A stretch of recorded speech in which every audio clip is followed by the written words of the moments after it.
Hi, I'm Menaka Raman-Wilms, and you're listening to The Decibel from the Globe and Mail. I can make my solemn act of dedication with the whole empire listening. I should like to make that dedication now. It is very simple. I declare before you all that my whole life, whether it be long or short, shall be devoted to your service and to the service of our great imperial family to which we all belong. That's the voice of Queen Elizabeth II from 1947, on her 21st birthday when she was still a princess. It was one of her many broadcasts over the decades. The Queen died on Thursday at the age of 96 at Balmoral Castle in Scotland. She was surrounded by family. The crown passes to her son, Charles, who is now king. People have been expressing their condolences, including world leaders. We are all devastated by the news that we have just heard from Balmoral. The death of Her Majesty the Queen is a huge shock to the nation and to the world. Queen Elizabeth II was the rock on which modern Britain was built. It is with great sadness that New Zealand wakes to the news of the passing of Her Majesty Queen Elizabeth II. Canada is in mourning. She was one of my favorite people in the world, and I will miss her so. Elizabeth became queen at just 25 years old, and she ruled for an unprecedented 70 years. No other monarch in the UK has ruled for that long. She reigned through 15 British prime ministers, all the way back to Winston Churchill, and she visited over 100 countries. Her rule was marked by modernizing the monarchy, increasing philanthropy, timeless fashion, and the occasional joke. Thank you, Mr. Prime Minister of Canada, for making me feel so old. For most Canadians alive today, she's the only monarch we've ever known. And though she's pretty widely liked, many Canadians don't love the monarchy. Last year, a Leger survey of 1,500 Canadians found that 53% agreed with the statement that the monarchy is out of date and no longer has a place in the 21st century. I think we are really at an inflection point where this person who is adored and admired by Canadians is no longer there to be the ambassador for this institution. And it really begs the question, how do we deal with this institution that we're left with? Vicky Mochama is a freelance writer and contributor to The Globe. She often writes about the royal family. She's here to tell us about the Queen's life and legacy and how we might reckon with the monarchy now that the Queen is gone. This is The Decibel.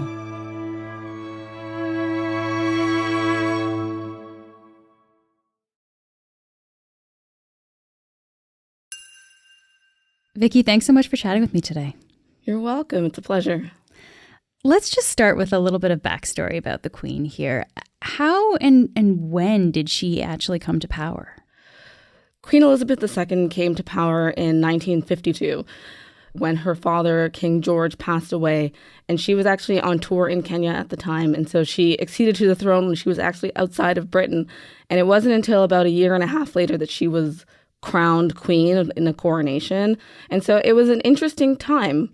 It was the 1950s. There was a lot of liberation fights and independence fights happening.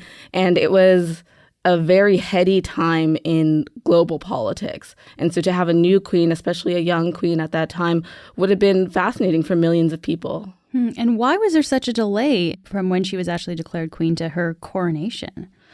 You know, there's always a little bit of a delay, but I think in that case, the committee that came together to pull together the coronation wanted to give her time to settle into the role, but also they were going to do a major change, which was that they were going to broadcast the coronation. I promise and swear to govern the peoples of the United Kingdom of Great Britain and Northern Ireland, Canada, Australia, New Zealand, the Union of South Africa, Pakistan, and Ceylon, and of your possession and the other territories to any of them belonging or pertaining, according to their respective laws and customs.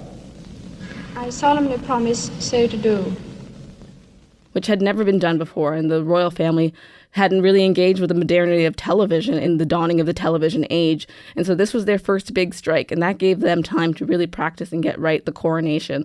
Almost every single part of the coronation, except for one little bit of it, was broadcast to millions and millions of people. And it was the first time people were really getting to see how it is a queen gets made. A lot of people in Canada and Britain, but around the world too, had great affection for the Queen. What made her so likable to people around the world? I can't speak for everyone around the world, but I know that, what I appreciated about what the Queen did was that she did her job very well. And part of their job is doing things like bringing attention to charities, bringing attention to causes that are maybe underserved or underpaid attention to. And she did that really well. She showed up for charities when they needed her, when they called for her. She was the patron of over 600 charities, which is, pretty substantial. So that means when they call you to show up for a gala, she would show up for those galas. And I think that's a striking role to play. Let's talk a little bit more about that philanthropy then. How much money does the monarchy give out, and what kind of issues do they focus on? So the monarchy is an interesting site of patronage because the Queen inherited a number of her patronages from previous monarchs. And so there are things like the Royal Sailing Clubs, the RSPCA. Those are patronages that would have come about from previous monarchs that she now also has. But they also have patronages that are of their own personal interests. And so we've seen that with Will and Kate, for example. They are patrons to charities that are focused on children in need, children in care, child bullying. They're really focused on young people as part of their charities. And so for the Queen, a lot of her charities that were civic organizations like the Red Cross and cancer research institutions, how much money they bring in is substantial. We know that much. But we don't really know the exact dollar figure because charities don't necessarily have to account for how much money the royals are bringing in for them. But we do know it's in the millions, if not billions of dollars, because being a royally patronized charity means that they are considered diligent, they are considered reputable, and they're considered to be of good work. The royal family, by putting their name to it, by the Queen putting her name to it, has said to people, this is a valuable source of community effort here. And one of the things I know that the Queen did that was kind of rare is that she made a private donation to people displaced by the war in Ukraine. Can you tell me a little bit about that and why is something like that so rare? It's rare because that is, in a sense, making a political statement, which the family tends to shy away from. And so they try to find ways to be apolitically involved in charities. This is why it was controversial when Diana, for example, stepped into the conversation about landmines and AIDS. These were considered at that time very politically charged topics. For the Queen to make a private donation, she was indicating what mattered to her personally, but she wasn't telling anybody else what to do. The Queen was a pretty private person, but I guess what do we know about her and what her interests were and what she was like? It's hard to pin down exactly what the Queen was like as a person because she really embodied her role as head of the monarchy and as representing the institution. But we did get little glimpses and bits of it from her family who said she was really funny and that she loved her dogs and she really cherished her time out in Sandringham on her horses. And she, loved some of the things and moments in her life where she had some independence, like when she was a mechanic during the war. And so she really had a personality unto herself. But the success of her role and the success of her time was that she managed to keep her personality out of the job and really convey what it is to be a monarch, a modern monarch, and to do that without bringing necessarily every little inch of her personality to it. You said she was a mechanic during the war? That's kind of an interesting thing.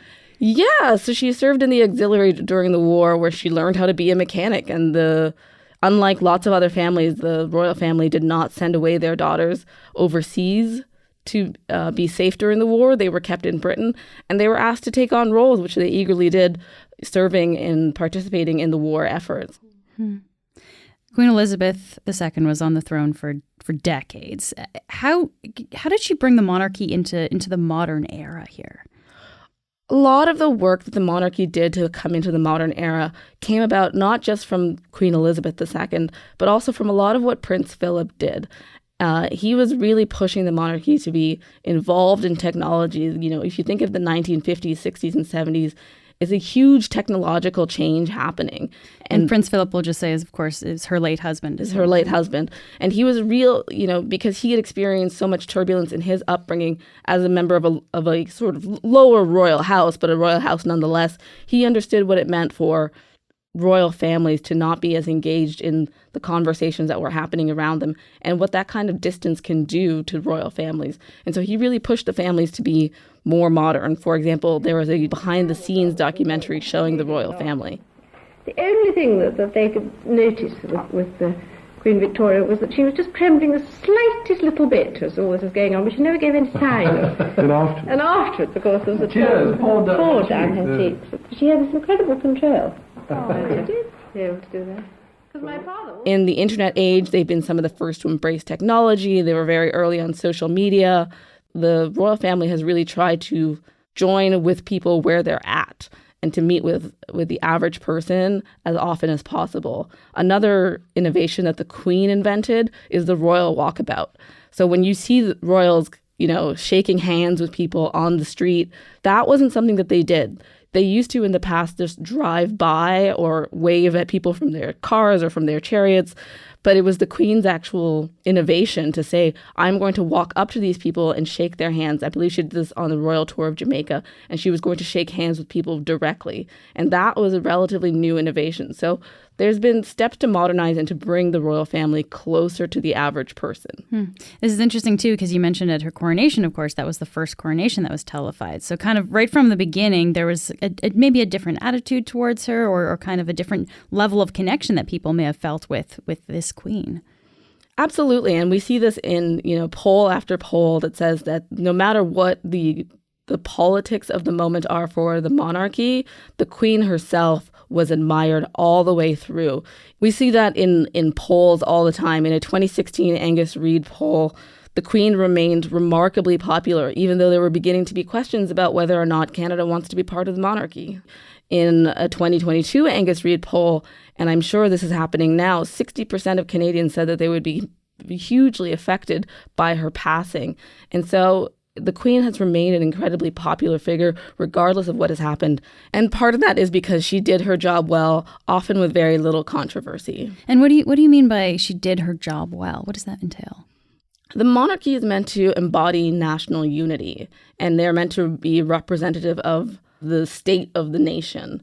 And so she maintained a very placid but likable facade, always being pleasant but not always being overly forthright. And I think that allowed people you can write onto that, or you can telegraph onto that any kind of personality or person you want. And I think that is a part of what she did her job well. The other part of doing her job well is she navigated a number of personal and family crises as well as political crises, causing very little controversy. She was never seen as partisan, for example. The royal family does not share their political opinions, even though they have causes that they do support. And so for that reason, I think she remained a popular figure. And also, this one's a personal one for me. I think her fashion remained remarkable. 50 to 60 years plus of straight looking like a boss is incredible to me. And pulling that off with style, with flair, and with grace is part of what people really admired about her. Yeah, and maybe that was part of people thought they kind of felt some personality coming through there. She also made a couple of cameo appearances that were kind of fun in recent years, like that James Bond skit at the Olympics, right, with Daniel Craig, or the Paddington Bear one with the marmalade sandwich. Perhaps you would like a marmalade sandwich. I always keep one for emergencies. So do I. I keep mine in here. I guess, what do things like that, those kind of fun little things that we wouldn't necessarily expect a queen or a monarch to do, that kind of thing, what did that do for her image or for the image of the monarchy? It showed that little bit of a hint of what she was like. that the family would sometimes clue us about, that she was fun, she was game for an adventure, she was willing to participate even if it wasn't necessarily quote unquote dignified. But those are the moments where we got to see a queen step off of her throne and really engage with the rest of us. And that felt real and that felt human, and that allowed people to engage with a monarch. We'll be right back.